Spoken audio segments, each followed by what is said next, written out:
সর্বপ্রথম জান্নাতীদেরকে কি খাওয়ানো হবে জানেন? মাছের ভুনা কলিজা। মাছের ভুনা কলিজা পেয়ে জান্নাতীরা কোপায় ফেলবে। খাইতে খাইতে শেষ। ফেরেশতারা বলবে এত খাইয়েন না, সামনে আরো আছে। বড় বড় পার্টি হবে, খাওয়া দাওয়া শুরু হবে। এবার কলিজা ধুইয়া জান্নাতীরা কোপানো শুরু করবে পাখির ভুনা গোশত। একটার চেয়ে আরেকটা সুস্বাদু।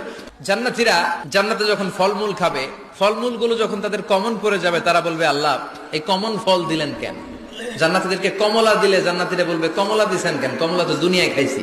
কলা দিবে, তো কলা দিছেন কেন? কলা তো দুনিয়ায় খেয়েছি। আল্লাহ বলবেন এই কলা দুনিয়ার কলার মতো না, এই কমলা দুনিয়ার কমলার মতো না। দুনিয়ার কলার ছোলা ফেলে দিতে হয়, জান্নাতের ছোলা ফালা লাগবে না। ছোলা খাও, ছোলা আরো মজা। খাবারের পর্ব শেষ, এবার ড্রিঙ্কস এন্ড বেভারেজ।